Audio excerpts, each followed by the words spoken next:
क्या तुम्हें याद है वो पल जब उसने तुम्हें देखा, एक हल्का सा ताना मारा या कोई ऐसा सवाल पूछा जो बहुत आम लग रहा था?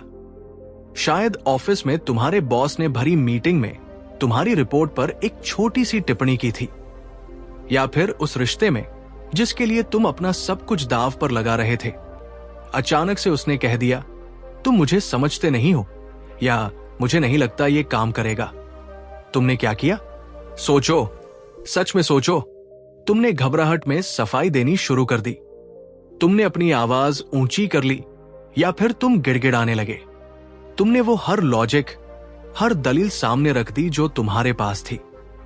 तुम उसे कन्विंस करना चाहते थे, तुम खुद को सही साबित करना चाहते थे, और ठीक उसी पल, बिना तुम्हें पता चले, खेल खत्म हो गया था। तुम समझ ही नहीं पाए कि वो तुम्हारे शब्दों को सुन ही नहीं रहे थे, वो तुम्हारे तर्कों को तौल नहीं रहे थे, वो सिर्फ तुम्हारी बुनियाद को हिलाकर देख रहे थे। वो तुम्हें टेस्ट कर रहे थे, और तुम अपनी पूरी ईमानदारी के बावजूद उस टेस्ट में बुरी तरह फेल हो गए। इंसान की सबसे बड़ी कमजोरी क्या है पता है? वो हर हाल में खुद को डिफेंड करना चाहता है।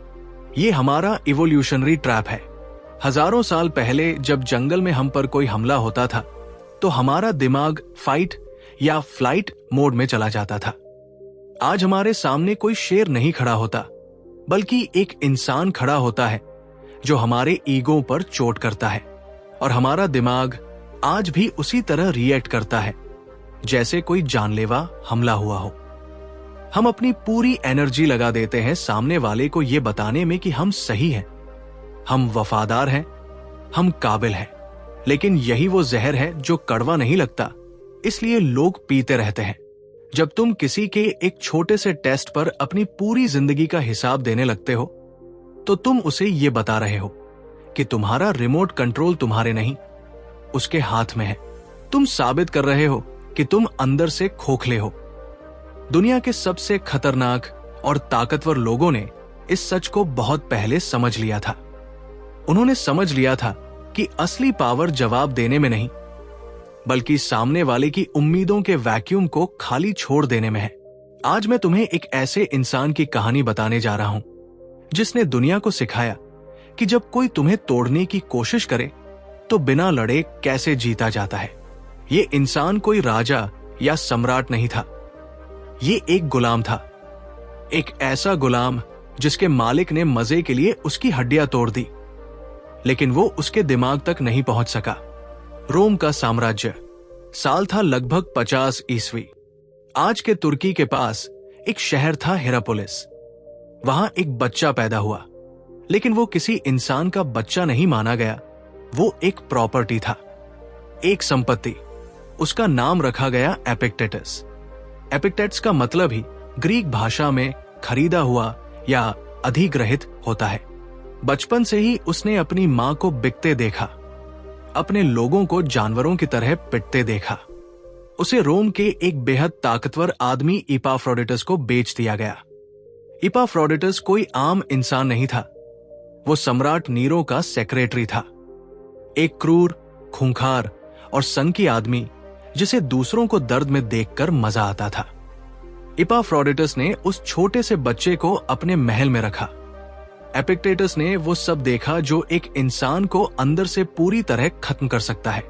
उसने देखा कि कैसे महल के अंदर बड़े बड़े सेनापति और अमीर लोग सिर्फ इपाफ्रोडिटस की एक नजर के लिए अपनी सारी इज्जत दांव पर लगा देते थे।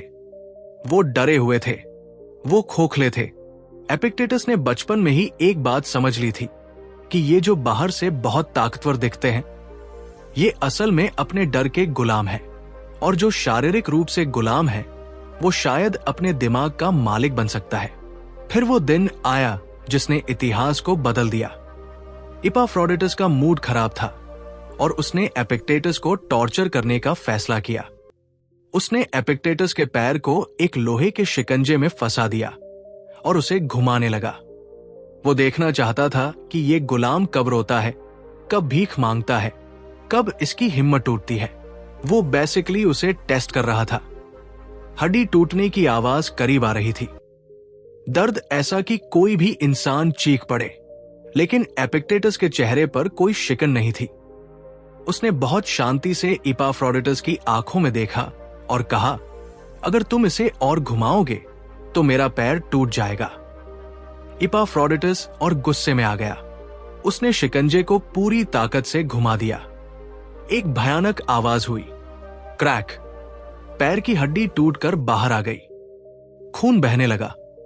कोई भी आम इंसान उस दर्द में अपना आपा खो देता, लेकिन एपिक्टेटस ने चीखने या रोने की बजाय मुस्कुराकर कहा, मैंने तुमसे कहा था ना कि ये टूट जाएगा। उस पल इपाफ्रोडिटस हार गया। वो एक गुलाम की हड्डी तोड़कर भी उसके मन को नहीं तोड़ पाया। एपिक्टेटस ने वो टेस्ट पास कर लिया था। उसने साबित कर दिया था कि तुम मेरा शरीर नष्ट कर सकते हो, लेकिन मेरी प्रतिक्रिया मेरी अपनी है। इसी अपाहिज पैर के साथ एपिक्टेटस ने आजादी पाई। उसने रोम में पढ़ाना शुरू किया। वो शहर का सबसे बड़ा फिलोसफर बन गया।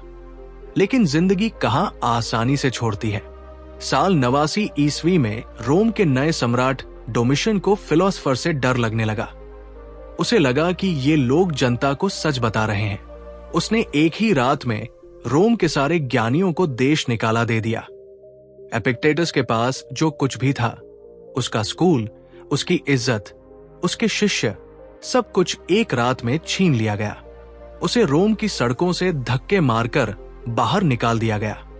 ये उसकी जिंदगी की सबसे भयंकर रात थी। एक अपाहिज आदमी जिसके पास न पैसा था न छत। कोई और होता तो टूट जाता, डिप्रेशन में चला जाता, किस्मत को गालियां देता। लेकिन एपिक्टेटस ने अपना थैला उठाया और निकोपोलिस शहर की तरफ पैदल चल दिया। वहीं उसी टूट से उसने अपना नया स्कूल खड़ा किया और दुनिया को स्टोइसिज्म का असली मतलब सिखाया। हालांकि एपिक्टेटस भी एक जगह गलत था। उसे लगता था कि कोई भी इंसान आसानी से अपनी भावनाओं पर इस तरह का कंट्रोल पा सकता है। वो इंसान के बायोलॉजिकल प्रोग्रामिंग और इमोशनल कमजोरी की ताकत को अंडर एस्टिमेट कर गया था।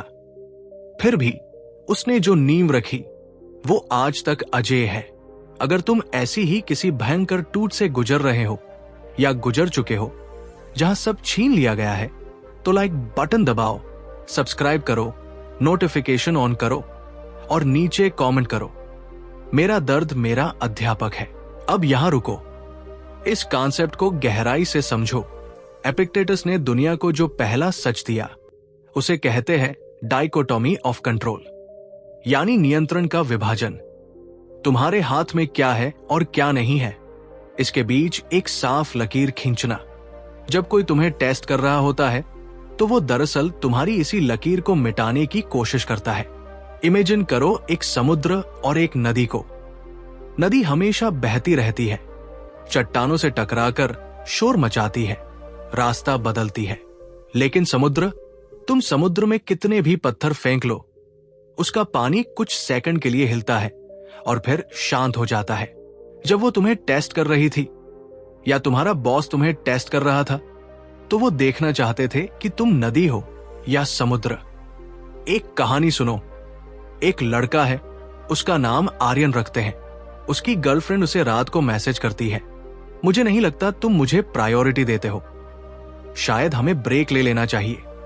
ये एक क्लासिक टेस्ट है। आर्यन घबरा जाता है।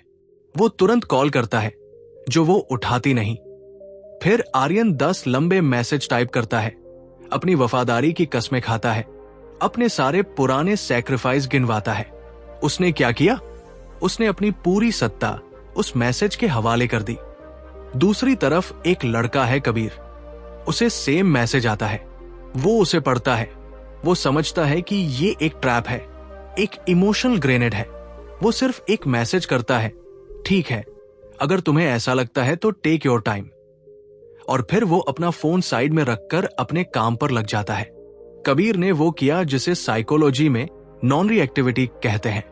जब तुम रिएक्ट नहीं करते तो सामने वाले का पूरा पैटर्न टूट जाता है। एपिक्टेटस ने कहा था, अगर कोई इंसान तुम्हें उकसाने में कामयाब हो जाता है तो समझ लो कि तुम्हारा अपना दिमाग उस उकसावे में उसका साथ दे रहा है। मॉडर्न इंडिया की बात करें तो भारत के एक बहुत बड़े स्टार्टअप फाउंडर अपनी कंपनी की पिच लेकर एक बड़े वीसी, वेंचर कैपिटलिस्ट के पास गए। वीसी ने उनकी प्रेजेंटेशन के बीच में ही उन्हें रोक कर कहा, तुम्हारा बिजनेस मॉडल तो एक मजाक है, ये कभी पैसे नहीं बनाएगा। ये एक प्रेशर टेस्ट था। वीसी देखना चाहता था कि फाउंडर में कितना दम है। अगर फाउंडर वहां गुस्सा हो जाता या हड़बड़ा कर सफाई देने लगता तो वो फंडिंग कभी नहीं मिलती। लेकिन उस फाउंडर ने शांत चेहरे से वीसी को देखा, हल्का सा मुस्कुराया और कहा, शायद आप सही कह रहे हैं, लेकिन मेरे नंबर्स कुछ और कह रहे हैं। क्या हम डेटा पर वापस चले? उसने टेस्ट पास कर लिया। अब खुद से एक सवाल पूछो, जब तुम पर दबाव पड़ता है तो क्या तुम डेटा पर रहते हो या ड्रामा में उतर जाते हो? तुम्हारा टेस्ट का तरीका क्या है? क्या तुम सच में सोचते हो कि तुम्हारे रोने से या सफाई देने से सामने वाले की नजर में तुम्हारी इज्जत बढ़ेगी? नहीं, इज्जत हमेशा उन लोगों की होती है जिन्हें हिलाना नामुमकिन होता है। अगर तुम्हारा भी रिमोट कंट्रोल किसी और के हाथ में है और तुम उसे वापस लेना चाहते हो तो लाइक बटन दबाओ, सब्सक्राइब करो, नोटिफिकेशन ऑन करो और नीचे कमेंट करो, मैं एपीएनई भाग्य का आर्किटेक्ट हूं। दूसरा सच जो कोई नहीं सुनना चाहता वो ये है कि ये टेस्ट कभी पर्सनल होते ही नहीं है। तुम्हें लगता है कि तुम्हारी गर्लफ्रेंड या तुम्हारा बॉस तुमसे नफरत करता है, इसलिए वो तुम्हें चैलेंज कर रहे हैं। नहीं, ये बायोलॉजिकल है। लोग अनजाने में तुम्हें टेस्ट करते हैं क्योंकि वो अवचेतन रूप से चेक कर रहे होते हैं कि क्या तुम उस लायक हो जिस पर वो भरोसा कर सके। कॉर्पोरेट दुनिया का एक ट्राई देखते हैं। 3 कंपनियां, एक ही गलती, अलग अलग नाम। 90 के दशक में कोडैक, ब्लॉकबस्टर और नोकिया, इन तीनों को मार्केट ने यानी उस वक्त के हालात ने टेस्ट किया। डिजिटल रेवोल्यूशन आ रहा था। कोडैक ने इस टेस्ट को देखकर आंखें बंद कर ली। वो अपने ही बनाए डिजिटल कैमरे को दुनिया से छुपाते रहे। ये है डिनायल। ब्लॉकबस्टर के पास नेटफ्लिक्स को खरीदने का ऑफर आया। उन्होंने अहंकार में नेटफ्लिक्स की टीम का मजाक उड़ाया और उन्हें बाहर निकाल दिया। ये है ईगो। नोकिया ने जब आईफोन को आते देखा तो वो घबरा गए। उनके बोर्ड रूम में पैनिक फैल गया और उन्होंने जल्दबाजी में गलत फैसले लिए। ये है फियर। तीनों ही अलग अलग तरीके से टेस्ट में फेल हुए। मार्केट पूछ रहा था, क्या तुम खुद को बदल सकते हो? और उन्होंने इमोशनल जवाब दिए। कन्वेंशनल विजडम कहती है कि जब कोई चैलेंज करे तो दोगुनी ताकत से लड़ो, लेकिन एपिक्टेटस का फलसफा एकदम उल्टा था। वो कहते थे कि जब चैलेंज बाहर से आए तो अपनी सारी ताकत अंदर समेट लो। साइकोलॉजी में इसे कॉग्निटिव डिसोनेंस और ईगो डिप्लीशन से समझा जा सकता है। जब तुम्हारी सेल्फ इमेज कि तुम एक अच्छे बॉयफ्रेंड हो या अच्छे कर्मचारी हो पर हमला होता है तो तुम्हारे अंदर एक डिसोनेंस क्रिएट होता है। तुम्हारी सारी विल पावर यानी तुम्हारा ईगो डिप्लीट होने लगता है और तुम पागलों की तरह उस गैप को भरने की कोशिश करते हो। अपनी निजी जिंदगी में इसके 3 सिनेरियो सोचो। पहला, वो कहती है तुम बिल्कुल केयरलेस हो। अगर तुम कहते हो नहीं, मैंने कल ही तुम्हारे लिए ये किया था, तुम हार गए। दूसरा, बॉस कहता है ये रिपोर्ट बिल्कुल कचरा है। अगर तुम कहते हो लेकिन सर मैंने इसमें वीकेंड भी लगाया था, तुम हार गए। तीसरा, तुम्हारा दोस्त महफिल में तुम्हें नीचा दिखाने के लिए कोई ताना मारता है। अगर तुम तुरंत पलटकर उसे ताना मारते हो, तुम हार गए। सही तरीका क्या है? सही तरीका है वैक्यूम क्रिएट करना। जब वो कहें तुम केयरलेस हो तो बस शांत आंखों से देखो और कहो, शायद तुम्हें ऐसा लग रहा है, और बात खत्म। लेकिन यहां एक चेतावनी है, इसे गलत मत समझना। अपनी जमीन पर टिके रहने का मतलब लोगों को इग्नोर करना या उनसे बदतमीजी करना नहीं है। इसका मतलब है उनके उकसावे पर नाचने से इनकार कर देना। अगर मेरी तरह तुमने भी अपनी स्टेबिलिटी को अपनी सबसे बड़ी गलती बनने दिया था तो लाइक बटन दबाओ, सब्सक्राइब करो, नोटिफिकेशन ऑन करो और नीचे कमेंट करो, मेरी स्टेबिलिटी मेरी सबसे बड़ी गलती थी। अब इस कॉन्सेप्ट को इतिहास के पन्नों से समझो, सिविलाइजेशन लेवल पर। जब एक पूरी सभ्यता टेस्ट होती है। रोमन एम्पायर का पीक देखो और फिर उसका पतन देखो।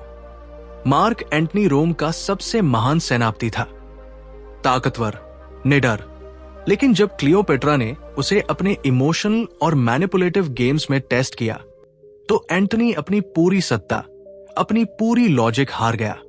वो एक औरत के बनाए पैटर्न में फंस गया और उसने न सिर्फ अपना साम्राज्य खोया बल्कि अपनी जान भी गंवा दी। दूसरी तरफ था ऑक्टेवियन, जो बाद में ऑगस्टस बना। वो एकदम ठंडा था, स्ट्रेटेजिक था। उसने क्लियोपेट्रा के किसी ड्रामे में हिस्सा नहीं लिया, कोई इमोशन नहीं दिखाया। उसने टेस्ट पास किया और वो रोम का सबसे बड़ा सम्राट बना। अब इसे भारत के इतिहास से जोड़ते हैं। साल 1659, मराठा साम्राज्य के लिए सबसे बड़ा टेस्ट। बीजापुर के आदिल शाह ने अपने सबसे खूंखार सेनापति अफजल खान को छत्रपति शिवाजी महाराज को खत्म करने के लिए भेजा। अफजल खान ने एक चाल चली। उसने प्रतापगढ़ की तलहटी में एक शामियाना लगवाया और महाराज को निहत्थे थे अकेले मिलने के लिए बुलाया। ये एक टेस्ट था, ये एक ट्रैप था। क्या शिवाजी महाराज वहां उम्मीद और भरोसे के साथ गए थे? क्या उन्होंने सोचा था कि शायद अफजल खान सच में संधि करना चाहता है? नहीं, वो जानते थे कि दुश्मन की फितरत क्या होती है। वो इमोशंस में नहीं बहे। उन्होंने अपने कपड़ों के नीचे लोहे का कवच, चिलखत पहना और अपने हाथ में बाघ नख छुपा लिया। जब अफजल खान ने गले मिलने के बहाने उन्हें अपनी विशाल बाहों में जकड़ा और कटार से वार किया तो शिवाजी महाराज हैरान नहीं हुए। वो चिल्लाए नहीं, वो तैयार थे। उन्होंने बाघ नख से अफजल खान का पेट चीर दिया। उन्होंने वो टेस्ट अपनी तैयारियों और अपनी मानसिक शांति, फ्रेम कंट्रोल से पास किया था। इतिहास गवाह है कि जो भावनाओं में बह गया वो मिट गया। एक मशहूर कहावत है, मुश्किल वक्त मजबूत इंसान बनाते हैं, मजबूत इंसान अच्छा वक्त लाते हैं, अच्छा वक्त कमजोर इंसान बनाते हैं और कमजोर इंसान मुश्किल वक्त लाते हैं। आज की दुनिया इस साइकिल के चौथे हिस्से में खड़ी है। हम इतने कमजोर हो चुके हैं, हमारे अटेंशन स्पैन इतने छोटे हो चुके हैं कि सोशल मीडिया पर कोई अनजान इंसान एक कमेंट करके हमारा पूरा दिन खराब कर सकता है। हम रोज छोटे छोटे टेस्ट में फेल हो रहे हैं। अगर तुम इतिहास से सीखना चाहते हो और अपने भविष्य का बाण बनाना चाहते हो तो लाइक बटन दबाओ, सब्सक्राइब करो, नोटिफिकेशन ऑन करो और नीचे कमेंट करो। मेन वो बांध बना रहा हूं जो टूटे नहीं। आज की दुनिया में विज्ञान भी उसी बात को साबित कर रहा है जो सदियों पहले एपिक्टेटस ने कही थी। यूनिवर्सिटी ऑफ वाशिंगटन में डॉक्टर जॉन गॉटमैन ने 1990 के दशक में एक लव लैब बनाई। उन्होंने हजारों कपल्स को एक कमरे में रखा, उनके शरीर पर हार्ट रेट और स्ट्रेस मापने वाले मॉनिटर लगाए और उन्हें सिर्फ बात करने को कहा। गॉटमैन ने एक कॉन्सेप्ट दिया जिसे वो बिट्स फॉर कनेक्शन कहते हैं, लेकिन इसका एक डार्क साइड भी है जिसे शिट टेस्ट कहा जाता है। जब तुम्हारी पार्टनर तुम्हारे सामने नखरे दिखाती है या जानबूझकर कोई ड्रामा क्रिएट करती है तो वो दरअसल तुम्हारी बिल्डिंग का स्ट्रक्चर चेक कर रही होती है।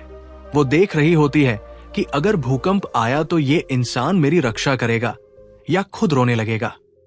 गॉटमैन की स्टडी ने दिखाया कि जिन रिश्तों में मर्द अपने इमोशंस पर कंट्रोल नहीं रख पाते, जल्दी गुस्सा हो जाते हैं या ओवर एक्सप्लेन करते हैं, वहां औरत का उस मर्द से अट्रैक्शन और रिस्पेक्ट बहुत तेजी से खत्म हो जाता है। उदाहरण के लिए, एक लड़का अपनी डेट का रेस्टोरेंट में इंतजार कर रहा है। लड़की आधे घंटे लेट आती है और कहती है, सॉरी, मुझे आने का मन नहीं कर रहा था। अब लड़का अगर भड़क जाता है, तुमने मेरा टाइम वेस्ट किया, तुम हमेशा ऐसा करती हो, तो वो टेस्ट में फेल हो गया। उसने दिखा दिया कि उसका इमोशनल बैलेंस कितना कमजोर है। न्यूरोसाइंस इसे अमिगडाला हाईजैक कहता है। हमारे दिमाग का एक हिस्सा है अमिगडाला, जो डर और खतरे को प्रोसेस करता है। जब हमें लगता है कि हमारा ईगो या हमारी इमेज खतरे में है, तो अमिगडाला हमारे प्रीफ्रंटल कॉर्टेक्स, जो लॉजिक का काम करता है, को शट डाउन कर देता है और हम जानवरों की तरह रिएक्ट करने लगते हैं। हम क्यों फेल होते हैं? क्योंकि हम सोचते हैं कि सामने वाला जो शब्द बोल रहा है, लड़ाई उसी बारे में है। हम उस शब्द को लॉजिक से काटना चाहते हैं। हम भूल जाते हैं कि टेस्ट शब्दों का नहीं, बायोलॉजी का है, एनर्जी का है। तुम अपने तर्कों से कभी किसी को नहीं जीत सकते अगर तुम्हारी एनर्जी डरी हुई और डेस्परेट है। अगर तुम अपने पुराने पैटर्न तोड़ चुके हो और इस साइंस को समझ रहे हो तो लाइक बटन दबाओ, सब्सक्राइब करो, नोटिफिकेशन ऑन करो और नीचे कमेंट करो, मेन वो पैटर्न तोड़ा जिसने मुझे रोका था। इस सच की जड़ें भारत की मिट्टी में बहुत गहरी है। तुम चाहे रोम चले जाओ या वाशिंगटन, असली ज्ञान यहां हजारों साल पहले लिखा जा चुका था। श्रीमद् भगवद गीता के दूसरे अध्याय के 14वें श्लोक में भगवान श्री कृष्ण अर्जुन से कहते हैं, मात्रा स्पर्शास्तु कौन्ते शीतोष्ण असुख दु अखदाय आगमा पर नित्यस्तांस्तितिक्षस भारत। इसका मतलब है कि इंद्रियों का विषयों से संपर्क होना ही सर्दी गर्मी सुख दुख का कारण है। ये आने जाने वाले हैं, अनित्य है, इसलिए है भारत, तुम इन्हें सहन करो। श्री कृष्ण अर्जुन को कोई जादुई ढाल नहीं दे रहे थे, वो उसे नॉन रिएक्टिविटी सिखा रहे थे। जब जिंदगी तुम्हारे सामने दुख, अपमान या कोई इमोशनल टेस्ट फेंके तो उसे ऐसे देखो जैसे मौसम बदल रहा हो। क्या तुम बारिश से जाकर बहस करते हो? नहीं, तुम छाता खोल लेते हो। उसी तरह जब सामने वाला तुम्हें टेस्ट करे तो उससे बहस मत करो, अपनी मानसिक छाता खोल लो। यही बात चाणक्य ने अर्थशास्त्र में एक राजा के लिए कही थी। चाणक्य का एक विशिष्ट सूत्र है जो बताता है कि एक शासक को कभी भी अपने असली भाव, क्रोध, डर या चुशी सार्वजनिक रूप से प्रकट नहीं करने चाहिए। जो राजा एक खुली किताब की तरह होता है, उसे दुश्मन बहुत जल्दी जला देते हैं। चंद्रगुप्त मौर्य को जब उन्होंने तैयार किया तो उसे सिर्फ तलवार चलाना नहीं, बल्कि अपने चेहरे के भावों को शून्य रखना सिखाया। चाणक्य जानते थे कि सत्ता उसी के पास रहती है जिसके दिमाग का था कोई दूसरा न ले सके। आधुनिक भारत के सबसे बड़े विचारकों में से एक स्वामी विवेकानंद ने भी यही कहा था। उन्होंने कहा था, ये दुनिया एक बहुत बड़ा व्यायामशाला, जिम्नाजियम है जहां हम खुद को मजबूत बनाने आते हैं। जिंदगी में जो भी टेस्ट आ रहे हैं, जो भी लोग तुम्हें परेशान कर रहे हैं, वो सिर्फ वो वजन, वेट्स हैं जिन्हें उठाकर तुम्हारी मानसिक मांसपेशियां मजबूत होंगी। 3 अलग अलग परंपराएं, 3 अलग अलग भाषाएं, ग्रीक, संस्कृत, इंग्लिश, 3 अलग अलग सदियां, लेकिन ऑब्जर्वेशन सिर्फ एक। अगर तुम इन तीनों सदियों का ज्ञान समझ रहे हो और अपने डरों को अपना हथियार बनाना चाहते हो तो लाइक बटन दबाओ, सब्सक्राइब करो, नोटिफिकेशन ऑन करो और नीचे कमेंट करो। मेन अंधेरों से डरता नहीं, यूएनएचई देख सकता हूं। अब फिलॉसफी को बंद करते हैं, सीधे तुम्हारी जिंदगी पर आते हैं। कल सुबह जब तुम उठोगे तो दुनिया वैसी ही होगी, लेकिन तुम इसे एक नए चश्मे से देखोगे। चलो इसे 4 डोमेन्स में अप्लाई करते हैं। सबसे पहले तुम्हारा करियर या प्रोफेशनल लाइफ। अगली बार जब तुम्हारा कोई क्लाइंट धमकी दे कि वो तुम्हारी कंपनी छोड़कर किसी और के पास जा रहा है तो घबराना मत। उसे डिस्काउंट ऑफर मत करना, बस शांत आवाज में कहना, मुझे ये सुनकर अफसोस है, लेकिन अगर आपको लगता है कि वो आपके बिजनेस के लिए बेहतर है तो आपको जरूर वहां जाना चाहिए। हम आपके पेपर्स तैयार करवा देते हैं। तुम देखोगे कि कैसे सामने वाले के पसीने छूट जाते हैं, कैसे वो बैक अट्रैक करने लगता है, क्योंकि उसने टेस्ट फेंका था तुम्हें डराने के लिए और तुम डरे नहीं। तुमने उसका हथियार बेकार कर दिया। दूसरा डोमेन, रिलेशनशिप्स। जब तुम्हारी पार्टनर कोई इमोशनल ड्रामा करे, कोई ऐसा ताना मारे जिसका मकसद तुम्हें गिल्टी फील कराना हो, तो उस ग्रेनेड को कैच मत करना, उसे जमीन पर गिरने देना। उसे समझाना बंद कर दो कि तुम कितने अच्छे हो।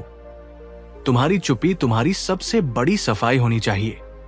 तीसरा डोमेन है तुम्हारी अपनी मेंटल और इमोशन स्टेट। अपने आप को सफाई देना बंद करो। हम सारा दिन अपने दिमाग में एक कोर्ट रूम चलाकर रखते हैं जहां हम खुद को जज करते हैं। मैंने ऐसा क्यों किया? मुझे वो नहीं कहना चाहिए था। ये सेल्फ टेस्टिंग का लूप तुम्हें अंदर से खोखला कर रहा है। चौथा डोमेन, तुम्हारी डेली हैबिट्स। आज से अपनी जिंदगी में एक नया नियम लागू करो। 3 सेकंड का पॉज। जब भी कोई तुम्हें ट्रिगर करे, चाहे वो मैसेज पर हो या आमने सामने, तुरंत जवाब मत दो। एक गहरी सांस लो। 3 सेकंड तक शांत रहो। ये 3 सेकंड वो जगह है जहां तुम्हारी आजादी बसती है। इसी 3 सेकंड में तुम जानवर से इंसान बनते हो। लेकिन यहां एक चेतावनी है, इस ज्ञान का गलत इस्तेमाल मत करना। तुम्हें सोशियोपैथ या पत्थर दिल इंसान नहीं बनना है। जब कोई तुम्हें बुरी बात कहता है तो तुम्हें दर्द होगा, तुम्हारी हार्ट बीट तेज होगी। एपिक्टेटस ने यह नहीं कहा था कि तुम दर्द महसूस नहीं करोगे। दर्द महसूस होना बायोलॉजिकल है, लेकिन उस दर्द के जवाब में तुम क्या एक्शन लेते हो, वो तुम्हारी चॉइस है। आज इस वक्त, इस वीडियो के बाद तुम्हें एक काम करना है। आज तुम्हारे पास कोई न कोई ऐसा मैसेज या कॉल आएगा जो तुम्हें ट्रिगर करेगा, जो तुम्हें भड़काएगा। तुम्हें सिर्फ एक काम करना है, उसे पढ़ना, महसूस करना और सिर्फ हम या ओके लिखकर फोन साइड में रख देना। अपना पावर वापस ले लेना। अगर तुमने आज सच्चा आईना देखा है और तुम तैयार हो तो लाइक बटन दबाओ, सब्सक्राइब करो, नोटिफिकेशन ऑन करो और नीचे कमेंट करो, मेन आराम से नहीं सच से जीता हूं। खतरे की सही समझ होना बहुत जरूरी है।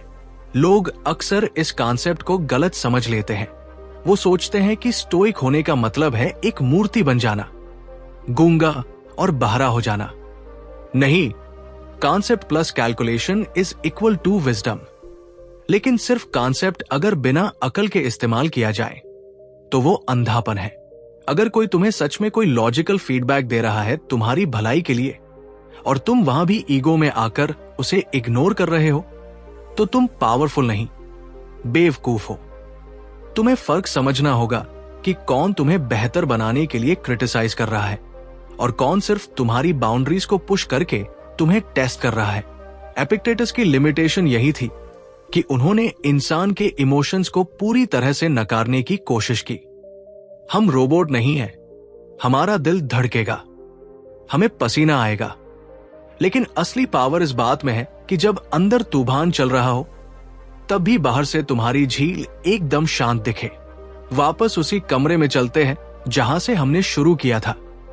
वो तुम्हारे सामने खड़ी है या तुम्हारा बॉस तुम्हारे सामने बैठा है। उन्होंने वो सवाल पूछ लिया है, वो ताना मार दिया है, वो टेस्ट शुरू हो चुका है। लेकिन इस बार तुम हड़बड़ा नहीं रहे हो, तुम्हारे हाथ नहीं कांप रहे हैं। तुम गहरी सांस लेते हो, तुम उन्हें उनकी आंखों में देखते हो और तुम वो करते हो जिसकी उन्हें बिल्कुल उम्मीद नहीं थी। तुम शांत रहते हो, तुम मुस्कुराते हो, तुम उनकी आग में अपना घी नहीं डालते। याद रखना, जवाब देना तुम्हारी कमजोरी की निशानी है, तुम्हारी ताकत की नहीं। टेस्ट कभी तुम्हारे शब्दों का नहीं होता, तुम्हारी स्थिरता का होता है। जब तुम खुद को डिफेंड करना छोड़ देते हो, तुम असली पावर हासिल कर लेते हो। जिसका कोई सेंटर नहीं होता, उसे दुनिया फुटबॉल बना देती है। अगर सिर्फ एक चीज याद रखो तो वो ये है, जो इंसान अपने अंदर शांत है, बाहर की दुनिया उसका बाल भी बांका नहीं कर सकती। तो अब एक सवाल, बड़ा सवाल, जब अगली बार जिंदगी या कोई इंसान तुम्हारे सामने टेस्ट पेपर रखेगा तो तुम क्या करोगे? क्या तुम फिर से उसी पुराने पैटर्न में फंसकर सफाई दोगे, या तुम एपिक्टेटस की तरह उस दर्द को, उस उकसावे को देखकर कहोगे, मैंने कहा था ना, ये ऐसा ही होगा। एपिक्टेटस के अंतिम शब्द याद रखना, कोई तुम्हें चोट नहीं पहुंचा सकता जब तक तुम्हारा अपना दिमाग उस चोट में शामिल ना हो। यहां एक पल की खामोशी, आगे का रास्ता आसान नहीं होगा। ये समाज, ये दुनिया तुम्हें बार बार उकसाएगी, लेकिन अब तुम्हारे पास एक ढाल है, निर्भय मार्ग। यहां हम डरना नहीं सिखाते, हम डर को चीर कर आगे बढ़ना सिखाते हैं। अगर तुम इस मार्ग पर अंत तक आ गए हो तो लाइक बटन दबाओ, सब्सक्राइब करो, नोटिफिकेशन ऑन करो और नीचे कमेंट करो, मैं निर्भय मार्ग पे हूं।